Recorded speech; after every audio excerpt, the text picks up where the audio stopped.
Harvard-Yale. The game. A ton of history, a ton of tradition. There's an intensity about this rivalry. It's one of the most historic games in the history of college football. 10,000 men of Harvard, one victory to date. For their Harvard most way. It's for the Ivy League title, but it really means a lot more than that. And that's the ball game. Harvard wins.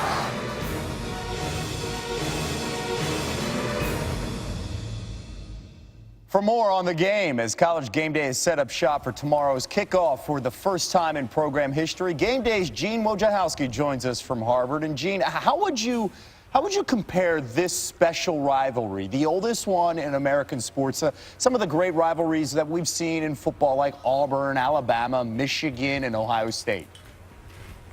It's more civilized, more sophisticated. It certainly doesn't have that 365-day-a-year hatred that Alabama and Auburn have. It doesn't have the venom of Ohio State, Michigan. I mean, they actually call Yale by Yale as opposed to Michigan, which calls it Ohio, and Ohio State calls it that team up north. But remember, Kevin, we're talking about two of the greatest academic institutions in the entire world. They go back and forth on who's number one. But on Saturday at the game, they actually can decide on the field who's number one, and it matters to these people. We've got a chance for an outright Ivy League championship, a perfect season, and our 13th victory over Yale in the last 14 years. So there's a lot left on the table. The kids, this is a very emotional game. It will be a very intense, hard-fought, physical football game. There's definitely a rivalry, and you feel that around campus more than you feel it from the football teams. Our students, our teachers, my dean especially, often mentions to me the importance of this game during the season. I'm making sure everyone does their 1/11th and not making this game bigger than it is. It's just another game like the rest of them.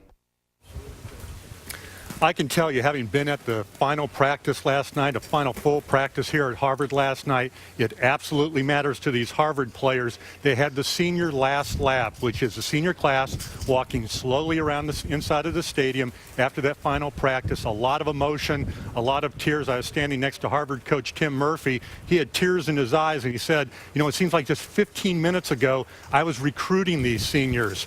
Norman Hayes, who is the captain at Harvard, the lone captain, they only have one each season, he was very emotional at the end. He was the final senior who walked, handshakes, hugs with the other players, and he was the last senior last night at the team dinner to talk to the team.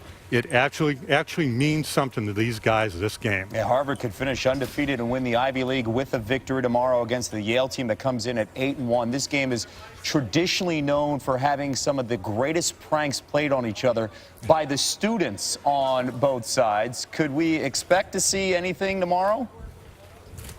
Well, it's funny you ask, Kevin. I'm actually doing a feature on the history of the pranks, one prank in particular tomorrow on College Game Day. But yes, even MIT, nearby MIT gets involved in this thing.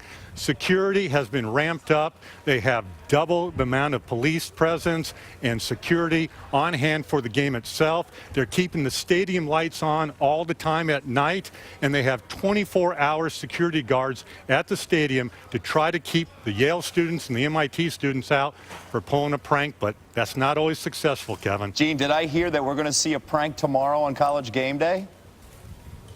Well, we don't know yet. You never know what MIT will do or the Yale students will do, but we have our guard up. They're a lot smarter than all of us, though, so we'll see how this plays out. Game Day, 9 a.m. tomorrow. Gene Wojciechowski, thank you so much.